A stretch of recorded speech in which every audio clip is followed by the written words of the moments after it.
All right. Now, good afternoon, everybody. Good to see everybody here. I'm going to make sure that everything's up and ready to go now that it's going to take a couple seconds for the ads to come through and whatnot. But besides that, we should be all good to go. It's been a couple days since I've seen you guys. It's been it's like an up and down couple of days. Yesterday, I think we ended up losing just under a unit or so. All right, we're good to go. Yesterday, we ended up losing just under a unit or so. It is what it is. Couple decent games here today, enough to at least talk about. Yesterday, there was no top 25 matchups or anything like that. So we'll see what it is. Sorry, guys. I was just checking to make sure that everybody could see it. All 5 of you that are in there. Let's get started with this first game, though. Obviously, I expect some more people to come through now that college football is coming to an end. I can't wait to hear everybody's opinions on college basketball. Virginia, Miami. This game has just been bet up like no one's business. Virginia started at a -2.5 favorite and now all the way up to -4.5. It's just been bad. Beaver, I'm like really, really choppy. It's so bad.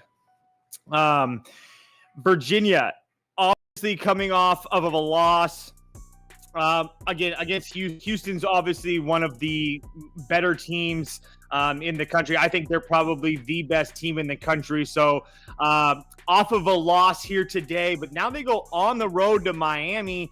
And I just don't think that it's it's just really hard for me to lay 4.5 with this Virginia team. I understand how well that they've played. 11th offense. As far as adjusted offensive efficiency, Miami number 11. On the defensive side, they're number 28.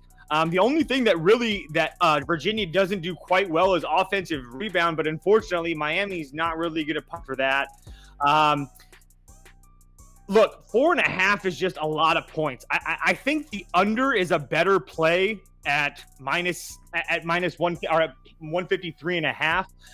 But yeah, it's really hard for me. I mean, if you got Virginia at -2.5, yeah, I can see that, but I just don't like chasing numbers like that. 2.5 and 4.5 is completely different.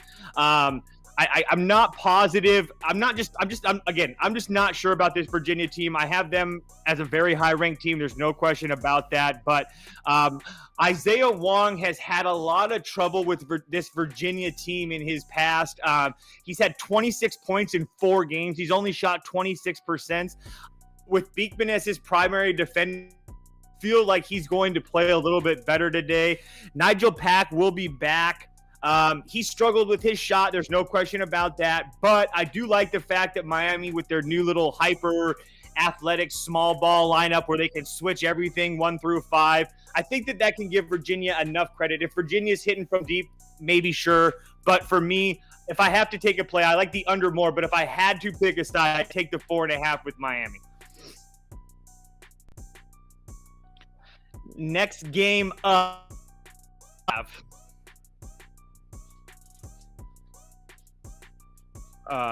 Oklahoma and Florida. You got that, Beaver? All right. See, it's way different on my phone and stuff like that. My apologies. This is another one where I'm taking the points with Oklahoma here. Taking the Oklahoma plus 3.5. I don't know if I'm going to actually play this myself as a VIP play, but I would look at that's who I would look at here. Look, Florida's not that good. The only thing that bothers me is that this is like Florida's like one chance to get a decent win on the non-conference schedule. They have, every team that they faced up in competition: Connecticut, West Virginia, Xavier. Hell, they even lost to Florida Atlantic, who's number 41 in KenPom. All those times that they've stepped up in competition, I guess you could call it, or face equal level competition, Florida's failed. And it's really hard for me to get behind them. I guess you can say that people are going to, with Todd Golden, he's very analytical, so he knows what Florida needs to do as far as the analytics and what they need to win by. But Porter Moser is a really, really good coach. And so it's really hard for me just to not take into consideration what the Sooners have been doing. With the addition of Shearfield, there's probably some shooting regression there. He's been shooting like 55%, but at the same time, I just really have a hard time believing that Florida's score with ease against this Oklahoma defense that is very good at switching and very good at, especially according to shot quality, they're the number one team in the country forcing other teams to play one-on-one. If that's the case here today, I don't think Florida is going to have the greatest time or the easiest time scoring. The Oklahoma defense is obviously where they get their what they play through. It's all about the defense for Oklahoma, 28th in the country, but their offense is 30th. So it's not like Oklahoma, they're falling off a cliff. And as a matter of fact, as far as effective field goal percentage, there's only one other team better, which I think would be Arizona, better than Oklahoma. Oklahoma's number 2 in effective field goal percentage. Florida's 80th. So the only thing that's going to change this game would be the turnovers, that Florida doesn't really turn the ball over as well. They've been really good. Only a 16% turnover percentage. That's good for 39th in the country, whereas Oklahoma really not turning teams over at all. Number 6 defensively in turnover percentage. But either way, unless Florida is just making all kinds of shots and whatnot, it's just really hard for me to see them winning by margin. So I'm taking the Sooners plus 3.5. All right, next game on the board, and this is probably my favorite game on the board. We got Marquette heading to Providence. Both of these teams have had, I guess, up and downs the last year and a half or so. Ed Croswell for Providence is emerging as a Nate Watson. I guess he's taking over for that Nate Watson role. Look, I don't really know. I don't understand this line, I guess. I was all over Providence in their last game. Providence with Cooley as a dog, that's the spot that I want to take them in, obviously. And I don't really think Seton Hall is that good. And so now Marquette on the road, it's a little bit different, but I just have a really hard time not playing Marquette here and taking the points. I'm on Marquette money line at plus 100. If you want to take the 1.5, that's fine. But really, the only thing that I think that Providence really has on Marquette is the experience. But besides that, Marquette's defense is really fantastic. The Marquette defense makes it really, really hard to get good shots at the rim. The ball pressure that they have is really, really, really fun. Marquette also last year, Marquette lost 1-1 against this Friars team last year. The Friars, when they went to Milwaukee, got ran off the floor by this Marquette team. And then that Providence luck that you remember, I'm not saying it's all luck, but when they came back to dunk, Providence kind of took it to Marquette a little bit, getting that win there. So I think as long as – and one really quickly too about with Marquette. Offensively, Marquette very, very good as well. Marquette's shot selection and spacing are top 10 nationally per shot quality. Again, their defense is probably what I like about this most, but again, that offense has been fantastic. I just think they're a little bit too more athletic. Does Providence have a little bit of an advantage inside? Yeah, but it's really hard for me to get there. I'm on Marquette plus the 1.5. Sauce, be very, very careful about Mississippi State. We'll get there in a second, though. Next game up. Duke. The Dukies on the road in Wake. I love when Sauce is in the comments. Anyway, Duke, Wake. Look, guys, I'm on Wake here. I know that Duke is a pretty damn good team. There's no question about that. Hold on really one quick second while I find my notes on this one. Of course, I'm going to scroll over them really quickly. Man, I totally lost. Oh, here we go. Wake Forest has been really, really good against Duke in the past couple of years. They've kind of been a thorn in their side. obviously last year with the Adolis Williams and stuff, really exploiting the Blue Devils. He's obviously gone now. Appleby's kind of taken his place.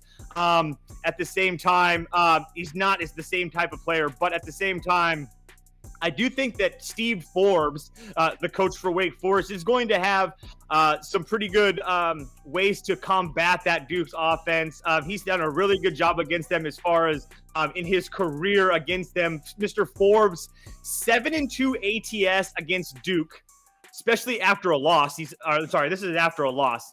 Forbes is 7-2 last year with a 6-point cover margin. And then on top of this, what I like the most is that Duke, this is going to be their first road team. Obviously, Duke's bigger size. They have more athletic and whatnot. But I think this is a get-up spot for Wake Forest. Not to mention the fact that Duke has had some time off, which is probably good for them. You've had Jeremy Roach with his toe injury and all that stuff. So obviously, I think that time off has helped Duke. But at 7.5, I got to take the home team. Duke's first. Like I said, Duke's first true road team. Yeah, I'm taking the 7.5 with Wake.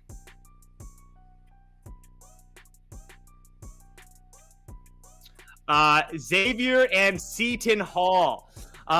This is another one where I had a really hard time trying to get to a side here.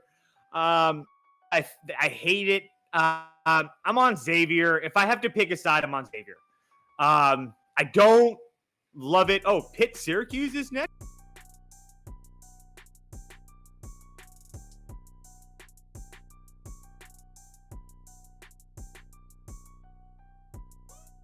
Seton Hall is just bad to me, guys. Like I don't have a ton in this game to give you guys.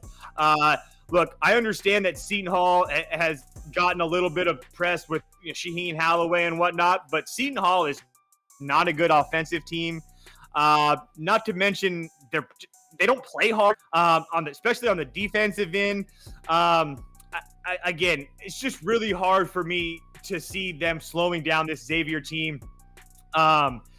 Xavier is probably, if not a top 5 offensive team in the country.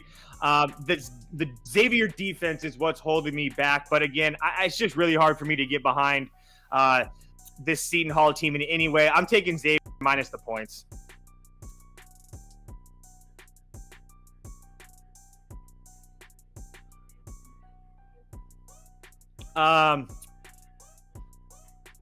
Pitt and Xavier or Pitt and Syracuse next. Okay, perfect. Sorry about that, Beaver. Pitt and Syracuse. This is another one where I wasn't really sure where I was going to land because I wasn't sure what the number was going to be last night. I'm on Pitt here. I think that there's a reason that this line is still 4.5. It seemed like Syracuse. I will say this: all the models seem to like Syracuse. Regardless of which one you like or trust, all the models itself like Syracuse. Obviously, Ken Pom has this game as a 3-point game. All over Pitt here today. All over Pitt here today. There's nothing in my mind that tells me I should be betting Syracuse in this spot. They should be able to score tonight. The only question that I have for Pitt is what are they going to do with Jesse Edwards? Jesse Edwards, the 6'11" kid from Syracuse. But honestly, I watch him. He's very good defensively. He's probably everything that Mr. Boham loves to have as far as a good athletic center, but I don't really worry about him scoring the ball. And then Pitt, on the other hand, I think that John Hughley can battle inside with that guy. Blake Henson, Jamarius Burton, Nelly Cummings. I haven't even talked about, Dior and stuff like that. Fedenko and stuff like that. Again, I don't trust Syracuse. I'm sorry. Like all Syracuse has is height and the zone. And I think that Pitt can do that. And I think that Pitt can score on them. And Pitt's shown this year that they've been able to face teams upper level. NC State, Northwestern, all those teams. Michigan, they got killed by Michigan and West Virginia at the beginning of the year. Besides that, they've been nonstop. They lost a close game to Vanderbilt on the road. I think that helps here today now that they've already been on the road. I'm taking the points with the Pitt Panthers here, and I actually kind of like it a lot.